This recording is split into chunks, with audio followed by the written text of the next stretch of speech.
Which apron should I pick today? How about this one?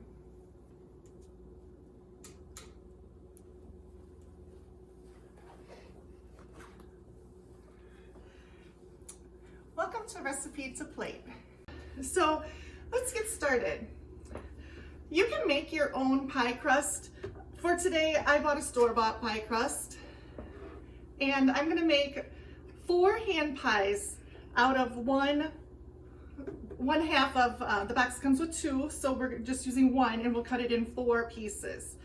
So your hand pie is gonna be a quarter of a pie crust each. All right, so, got that.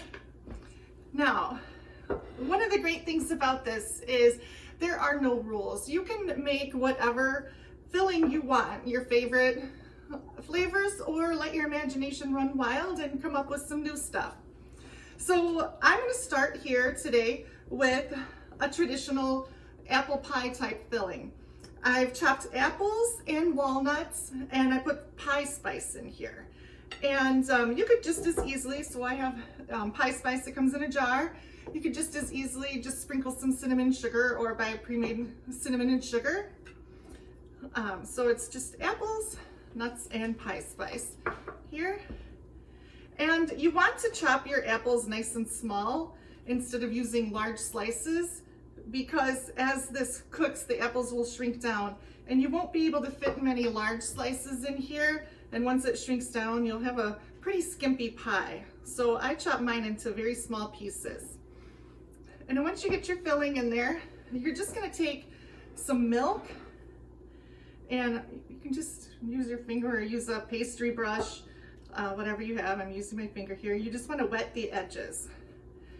And the reason we do that is so that when you fold it over, it'll stick together. And then you'll just kind of push it down, squish it together, like so. And then if you want to, you can make a pretty fork pattern in it. So if you want to make it look professional, you can do the little fork design, and it looks like a traditional pie crust, just like that. And then once you get your hand pie kind of scrunched together there, and you've got a nice seam, spread a little milk on the top like that, and then you're just going to sprinkle a little sanding sugar on the top. And then you're ready. This one's ready to go. I put it on some parchment paper. And we will preheat our oven to 375, and these will just bake for 12 to 14 minutes. I'm gonna get all 4 done before we put them in. I'm not using my regular oven today. I'm using my toaster oven. It's smaller. This is such a small little pan of goodies to make. It's more energy efficient, or if your oven's broke, whatever, if your kids are doing it, it's maybe a little safer for the toaster oven than the regular oven. So I'm gonna preheat my oven.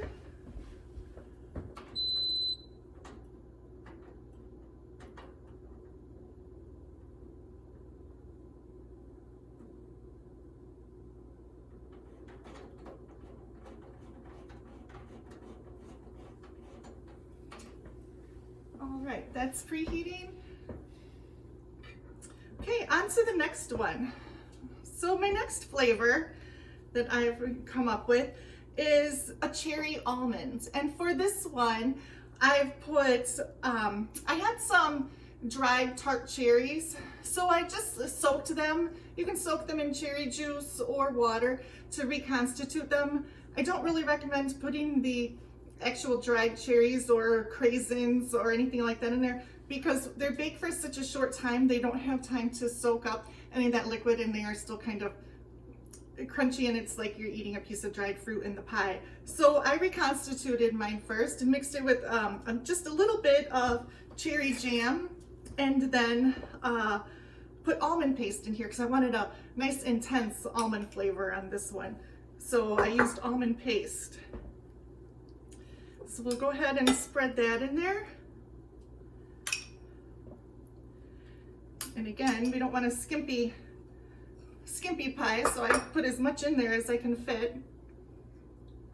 And then we do the same exact process. We just wet the seams so it'll stick together. Fold it over.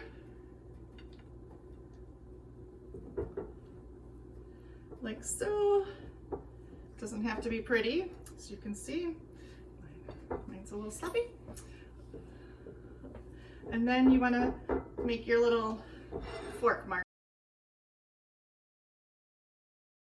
Same as the other one. We're going to wet this up a little bit, and then we can put a little sanding sugar on there.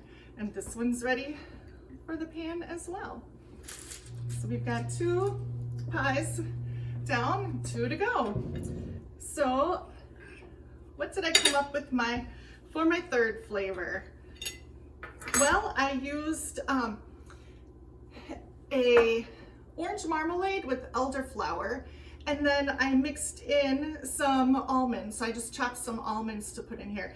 The orange marmalade is very tasty, and then that elderflower gives it a nice aroma. So it not only tastes good, but it smells good too. So, and I just felt like putting some nuts in there. Again, you can be creative and put whatever you want in there. So this is orange elderflower marmalade with almonds. And see how quick this is. What did I do here? Can't get the math right today. Okay. And then scrunch this together. Make sure this is sealed nice and tight so it doesn't run out. All right, so now we are on our 4th and final. And of course, if you just really prefer a pie that has your favorite pie filling in it, there's nothing to say that you can't just use a canned pie filling. So I've just straight out of the can blueberry pie filling here. Everybody likes blueberry pie, so there we go, blueberry pie filling. That's the only thing. I didn't doctor it up. I didn't change anything on this one. I'm just using straight out of the can blueberries. All right, and then we will seal this one up.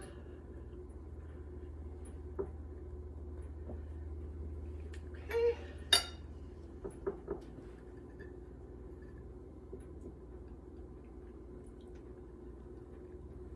Nice and sealed.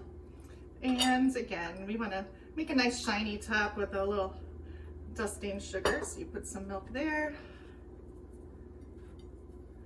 And you've got your sugar on it. Whoops, pulling sugar all over. All right, so my 4 pies are now ready for the oven, and my toaster oven is preheated. So I'll go ahead. So it's been about 12 minutes and our hand pies are finished. So let's get them out of the toaster oven.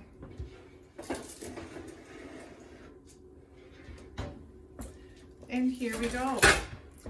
We have some beautiful little hand pies. Best eaten warm, but delicious anytime. This is Recipe to Plate. Visit us at recipetoplate.com.